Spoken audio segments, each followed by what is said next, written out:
और जेल जाकर के वहां भी संघर्ष किया।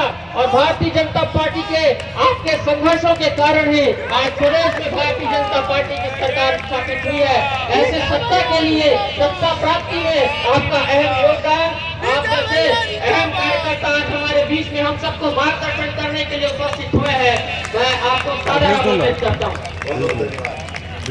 भारत माता की। राधे जी तो मेरे से अच्छा बोलते हैं। इतना धारा प्रवाह बोलना यह भी बड़ी बात है। दुर्ग नगर निगम के इस चुनाव के लिए आज का यह कार्यकर्ता सम्मेलन भारतीय जनता पार्टी के देवतुल्य कार्यकर्ता सभी 60 वार्डों से निकलकर आकर के आज यहाँ एकत्रित हुए हैं। सर्वप्रथम भारतीय जनता पार्टी के सभी कार्यकर्ता साथियों को हाथ जोड़ करके, शीश नवा करके मैं प्रणाम करता हूँ। भाजपा के देवतुल्य कार्यकर्ता, भाजपा के देवतुल्य कार्यकर्ता सिर्फ बातों बातों में कोई कह दे ऐसा मत सोचना भाई। सिद्ध किया है हमने, बार बार सिद्ध किया है इस बात को। भाजपा के कार्यकर्ता हम सभी, मैं आपसे निवेदन पूर्वक कहना चाहता हूं कि अनुच्छेद 370, धारा 370 हटा दो, धोखा है, कश्मीर बचा लो, मौका है। कहते कहते कितने लोगों के कंठ गर्मी, भीषण गर्मी में सड़कों पर सूखे होंगे, आपको अच्छे से ध्यान। धारा 370 ऐसी स्थिति बन गई थी कि वो हटेगा कैसे, और धारा 370 हटाने के लिए क्या करना चाहिए था, तो जो भी आप प्रावधान करते केंद्र की सरकार में, उसको पारित होना होता था जम्मू कश्मीर की विधानसभा में। और जब जम्मू कश्मीर की विधानसभा में वो पारित हो जाता था तब वहां वो लागू होता था। तो अब कैसे ये हो सकता था कि कोई केंद्र से किसी आदेश को करे और वहां पर वो लागू हो जाए। 370 हटाने के लिए भी, 370 हटाने के लिए भी केंद्र से आदेश अगर हो तो भी वो वहां पर पारित होने की जरूरत होती थी। मेरी बात समझ रहे हैं? कैसा डेडलॉक बनाकर छोड़ा गया था, कभी नहीं हो सकता था, ऐसी स्थिति बनाकर छोड़ी गई थी। भाजपा के कार्यकर्ताओं ने प्राणपण से सन 1952 से जब डॉक्टर श्यामा प्रसाद मुखर्जी वहां गए, उन्होंने प्राणोत्सर्ग कर दिया जम्मू कश्मीर के लिए। और तब से भाजपा के कार्यकर्ता कहते रहे, कोई सीटें नहीं आती थी भाजपा की, तब भी भाजपा के कार्यकर्ता यही कहते थे, इस विचारधारा के साथी यही कहते थे। और जब सीटें आई हमारी, सरकार आई हमारी, तो आपको ध्यान होगा जम्मू कश्मीर में भाजपा की गठबंधन की एक सरकार बनी थी, उस सरकार को बर्खास्त कर करके, और जब वहां पर विधानसभा नहीं रह गया था, तब एक दिन अमित शाह जी राज्यसभा में पहले ये कहते हैं कि प्रेसिडेंशियल ऑर्डर से लागू हुआ अनुच्छेद 370 के अधिकतम प्रावधान, यानी धारा 370 आज सुबह प्रेसिडेंशियल ऑर्डर से समाप्त कर दिया गया है। तब कांग्रेस के नेता वहां खड़े होकर पूछते हैं कि ये तो वहां तभी लागू हो पाएगा जब जम्मू कश्मीर का सदन इसको पारित कर देगा। आपको ध्यान होगा तब जम्मू कश्मीर का सदन भंग था, और जब जम्मू कश्मीर का सदन भंग था तो ये कहा गया कि जो विधानसभा भंग है उसकी शक्तियां लोकसभा और राज्यसभा में हमारे संविधान के आधार पर निहित होती हैं, और इसलिए लोकसभा और राज्यसभा में जब ये पारित हो जाएगा तो इसको जम्मू कश्मीर में लागू माना जाएगा। भाई सालों साल सोच कर चली गई रणनीति, और भारतीय जनता पार्टी के कार्यकर्ता इतने जिद्दी कि 1952 के बाद से पीढ़ियां बदल गई।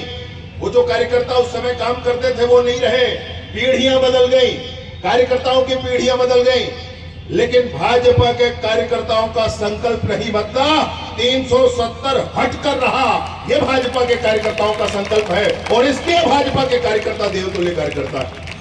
इसलिए भाजपा के कार्यकर्ता देवतुल्य कहा था कि रामलला हम आएंगे और मंदिर वही बनाएंगे। बार बार भाजपा के घोषणा पत्र में यह विषय होता था, कहते थे कि मंदिर वही बनाएंगे, कहते हैं तिथि नहीं बताएंगे लेकिन ये लोग, और वह भी बताया गया। 500 साल की प्रतीक्षा के बाद भगवान राम का मंदिर, अरे भगवान राम का मंदिर अयोध्या में ही बनाने की बात कह रहे थे, कोई हम जाकर ये इंग्लैंड और अमेरिका में नहीं बना रहे थे। भगवान का मंदिर अयोध्या जी में नहीं बनेगा, भारत में नहीं बनेगा तो क्या इंग्लैंड और कनाडा में बनेगा? और भारत में वो भगवान राम का मंदिर भी बनने का सौभाग्य अगर मिला है तो वो भाजपा के कार्यकर्ताओं को ही मिला है, और इसलिए भाजपा के कार्यकर्ता देवतुल्य कार्यकर्ता है। मैं आपसे निवेदन पूर्वक, मैंने कोई कहता है भाजपा के कार्यकर्ता देवतुल्य कार्यकर्ता है, उनको प्रणाम करता हूं, इसका बहुत बड़ा कारण यह है भैया। और आज हम एक साथ अगर एकत्रित हुए हैं तो फिर एक चुनाव के लिए एकत्रित हुए हैं। भाजपा के लिए चुनाव कोई चुनाव जीतकर और उस पर बैठकर मलाई खाने वाला विषय नहीं होता है भाई। भाजपा जब सरकारें भाजपा की बनती हैं तो मेहनत करके काम किया जाता है, मेहनत करके काम किया जाता है। माननीय अटल बिहारी वाजपेयी जी देश के प्रधानमंत्री बने थे, आपको ध्यान होगा, उससे पहले गांव तक जाने के लिए सड़कों की चिंता नहीं की गई थी। आजाद हुए देश को 50 बरस बीत गए थे। 50 बरस में ये नहीं सोचा गया कि गांव में भी कोई बीमार पड़ जाएगा। 50 वर्षों में ये नहीं सोचा गया कि गांव का व्यापार शहरों से कैसे जुड़ेगा। 50 वर्षों में ये नहीं सोचा गया कि गांव का बच्चा भी आकर शहरों में पढ़ाई करेगा। 50 बरस बाद भाजपा की सरकार आई, और जब भाजपा की सरकार आई, अटल बिहारी वाजपेयी जी देश के प्रधानमंत्री बने, तब जाकर के प्रधानमंत्री ग्राम सड़क योजना का प्रारंभ होता है। भाजपा की सरकारें, चाहे वो स्थानीय सरकार हो, राज्य की सरकार हो, केंद्र की सरकार हो, मेहनत करके काम करती। कारण भी है मेहनत करने का भैया, कारण भी है, उनका वोट बैंक है, उनका वोट बैंक है। वो कुछ ना करे तो उनका फिक्स डिपॉजिट टाइप का है, उनको उतना मिलेगा ही मिलेगा। उसके बाद गिनती शुरू होती है, जीतने की संभावनाएं बहुत रहती हैं। हमारे पास कोई वोट बैंक नहीं है, हमको तो हर बार मेहनत करना है, दिहाड़ी मजदूर की तरह। रोज कमाएंगे तो रोज खाएंगे, ये हाल होता है हमारा। और वो अपना वोट बैंक बढ़ाते हैं, घुसपैठ करवा कर भी बढ़ाते हैं।